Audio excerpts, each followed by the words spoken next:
Oke, Sobat Zarko, kembali lagi di Cak Zarko dengan seri konten belajar geografi yuk. Kali ini kita akan menggunakan mode presentasi kembali, sama seperti waktu penjelasan tentang iklim semi Ferguson.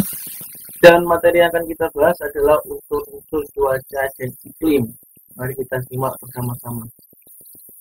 Nggak usah intro ya? Nggak usah, langsung aja. Oke, kita langsung ke materinya aja, nggak pakai intro-introan. Apa yang dimaksud dengan cuaca dan iklim? Ya, sebelum kita masuk ke unsur-unsur cuaca dan iklim, kita harus tahu dulu apa yang dimaksud dengan cuaca dan iklim.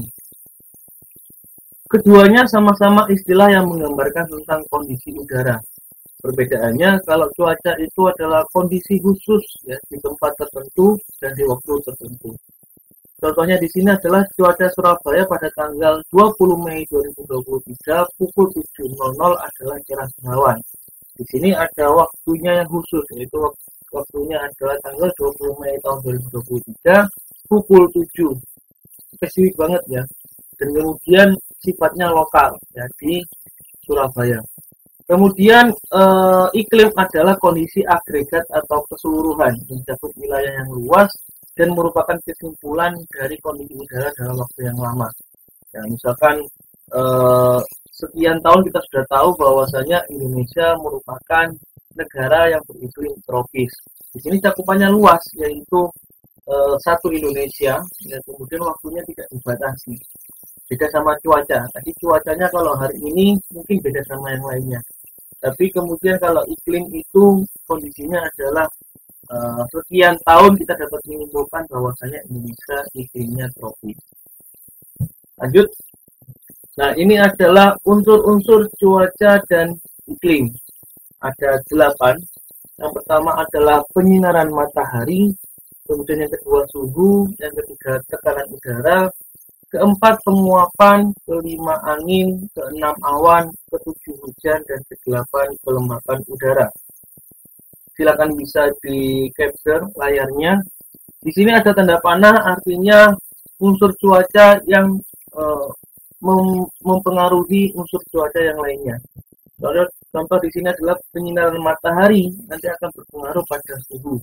Nanti suhu pengaruhnya kepada penguapan, kepada tekanan udara nanti pengaruhnya ke angin dan seterusnya. Nah, silakan bisa di capture. Nggak usah saya jelaskan ya apa pengaruh-pengaruhnya, karena kita hari ini akan membahas secara singkat saja. Lanjut ke unsur yang pertama, yaitu unsur penyinaran matahari. Apa yang dimaksud dengan intensitas penyinaran matahari? Pengertiannya adalah besar kecilnya sudut datang sinar matahari ke permukaan bumi. Dan unsur ini adalah unsur yang mempengaruhi terjadinya unsur cuaca yang lainnya. Tanpa adanya penyinaran matahari, maka tidak akan ada perbedaan suhu. Jika tidak ada perbedaan suhu, maka tidak akan ada tekanan udara dan seterusnya. Kemudian besarnya intensitas penyinaran matahari tergantung pada tutupan lahan dan juga topografi. Misalkan daerah yang lapang itu biasanya sinarnya akan lebih terang, lebih besar daripada daerah yang tertutup oleh pohon-pohon dan seterusnya. Topografi juga menentukan. Daerah tinggi itu biasanya penyinaran mataharinya bisa lebih besar daripada yang daerah dataran rendah. Kemudian satuan ukurnya yang biasa digunakan adalah cm kuadrat per menit, atau juga bisa menggunakan lux. Alat ukurnya adalah light meter dan lux meter. Nah, ini adalah penampakan dari lux meter. Dan ini alat ini tidak hanya digunakan untuk mengukur penyinaran matahari, tapi untuk keperluan komersil, misalkan contoh dalam kegiatan fotografi biasanya juga menggunakan lux meter ini. Lanjut, yang kedua adalah suhu atau temperatur udara. Apa yang dimaksud dengan suhu udara? Suhu udara adalah kondisi panas atau dinginnya suatu udara dan dinyatakan dalam ukuran nominal atau kuantitatif. Jadi pakai angka. Nah, jadi kalau suhunya panas, suhunya dingin, itu kalau dalam kajian meteorologi itu harus dinyatakan dalam satuan angka. Maka dari itu nanti kita mengenal satuan ukurnya adalah derajat Celcius maupun derajat Fahrenheit. Kenapa kok tidak pakai reaumur dan Kelvin? Karena memang tidak populer. Dan kalau misalkan di fisika dijelaskan bahwa satuan ukur kalor itu yang paling baku adalah Kelvin, tapi tidak populer untuk menentukan suhu udara dalam konteks cuaca ini. Jadi yang paling populer adalah derajat Celcius maupun derajat Fahrenheit. Dipengaruhi oleh penyinaran matahari dan topografi, kemudian alat ukurnya adalah termometer. Kenapa kok di sini ada topografi mempengaruhi suhu? Nanti ada namanya gradien suhu, di mana semakin naik ketinggian tempat maka suhunya akan semakin dingin. Nanti kita bahas lebih detailnya di konten yang lainnya. Nah, ini adalah penampakan termometer. Meskipun saya yakin kalian pasti sudah mengenal yang namanya termometer, nggak apa-apa lah. Nah, saya sajikan di sini. Oke, kita lanjut. Unsur yang ketiga adalah tekanan udara. Apa yang dimaksud dengan tekanan udara? Tekanan udara adalah massa udara dalam satuan luas tertentu. Atau pakai bahasa sederhananya adalah tekanan udara merupakan kerapatan udara. Disebabkan karena sifat partikel udara yang tidak terikat serta bebas bergerak. Beda sama zat padat yang terikat dan tidak bisa bebas bergerak ataupun benda cair. Benda cair itu pergerakannya bebas tapi masih ada ikatan. Kemudian tekanan udara dipengaruhi oleh faktor suhu. Ketika panas maka tekanan udara akan semakin rendah karena udara akan mengembang. Semakin dingin maka semakin rapat, ya, karena udaranya menyusut. Satuan ukurnya adalah milibar dan alat ukurnya adalah barometer. Nah, ini adalah penampakan dari barometer.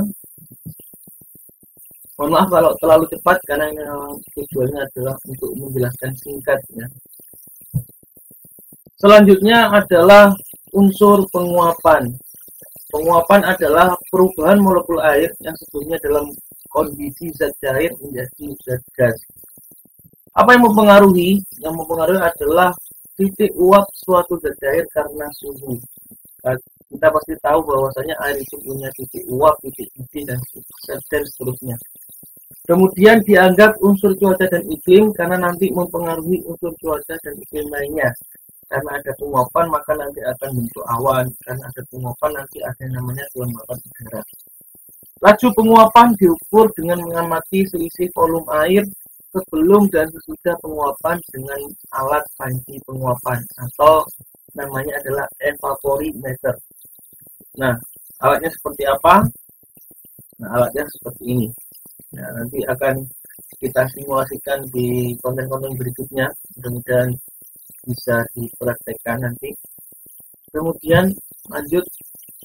Unsur yang kelima dari cuaca dan iklim adalah angin. Apa yang dimaksud dengan angin? Angin adalah pergerakan udara secara horizontal dari daerah bertekanan udara tinggi menuju tekanan udara yang rendah. Faktornya adalah karena adanya perbedaan tekanan udara. Nanti dipengaruhi oleh perbedaan tekanan udara. Kemudian satuan ukur kecepatan angin adalah knot, atau kalau dikonversikan 1 knot adalah sama dengan 1,8 km per jam.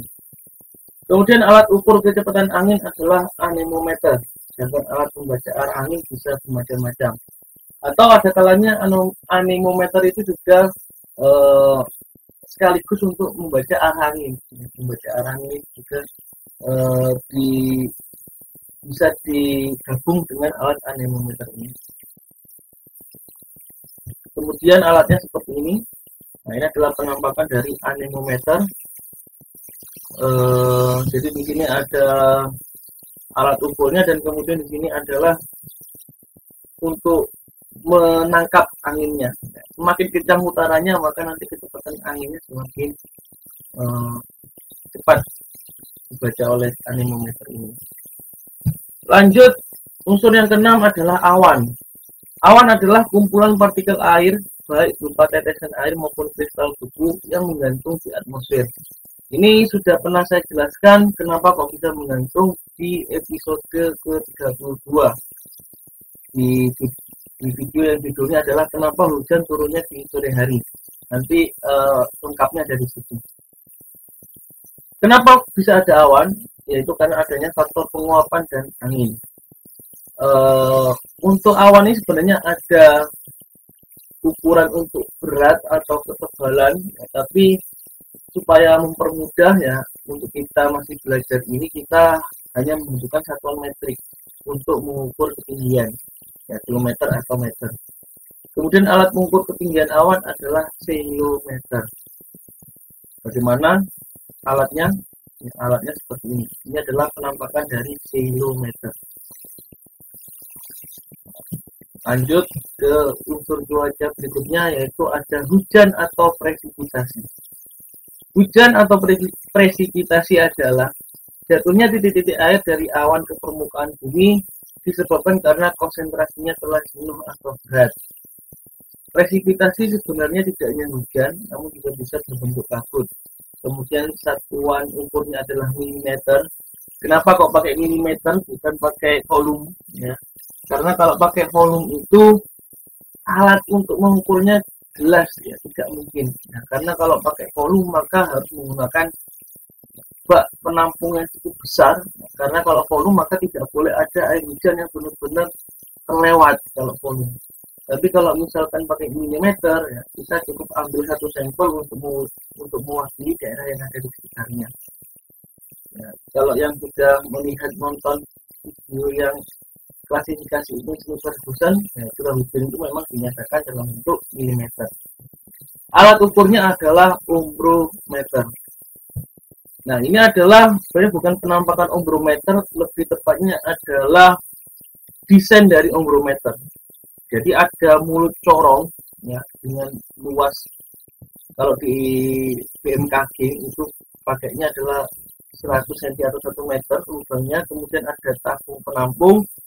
Di bawahnya ini nanti ada keran. Kerannya untuk apa? Untuk mengalirkan air ke gelas ukur. Jadi nanti ukuran milimeternya itu dari gelas ukur ini. Nanti dihitung ukurannya berapa milimeter. Dan alat ukur untuk gelas ukurnya semua stasiun hujan itu sama diameternya.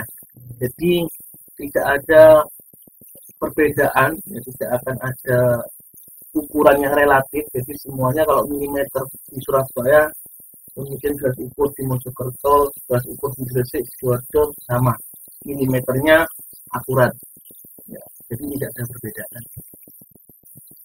Dan kita masuk ke unsur cuaca yang terakhir, yaitu terkait dengan kelembaban udara. Apa yang dimaksud dengan kelembaban udara? Ya, kenapa kalau misalnya pakai B? Karena saya cari-cari di KBBI, bahasa yang bagus itu pakai B. Nah, kelembaban udara. Kelembaban udara adalah konsentrasi uap air yang ada di udara. Kelembapan udara ini nanti dibagi menjadi dua, yaitu kelembapan mutlak dan kelembapan relatif. Nah, ada yang absolut dan ada yang relatif, atau bahasa lainnya untuk relatif ini adalah nisbi. Satuan ukur kelembapan mutlak adalah gram per meter kubik, sedangkan kelembapan relatif dinyatakan dalam persen.